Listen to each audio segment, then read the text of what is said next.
Hello friends, welcome back to my channel Stuti art and craft. और बहुत सारा thank you जो आपने मेरी वीडियो पर विज़िट किया। और अब आ गए हो तो वीडियो पूरी देख कर ही जाना और कमेंट्स में मुझे ज़रूर बताना कि आपको मेरी ड्राइंग कैसी लगी। अगर आपको मेरी ड्राइंग थोड़ी भी पसंद आए तो प्लीज़ मेरे वीडियो को लाइक करना। अगर आप मेरे चैनल पे नए हैं तो चैनल को सब्सक्राइब करना।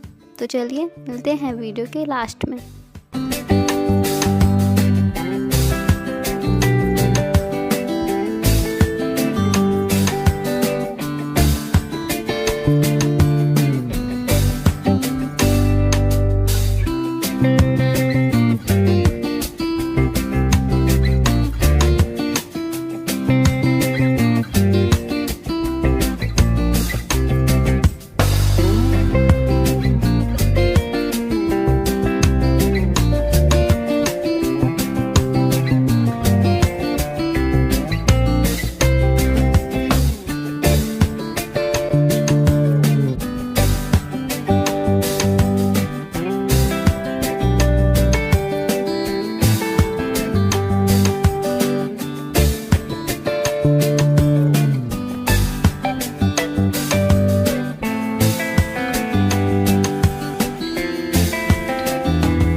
आपको आज की ड्राइंग कैसी लगी। आई होप कि आपको ये ड्राइंग पसंद आई होगी और आप इस वीडियो को लाइक करेंगे।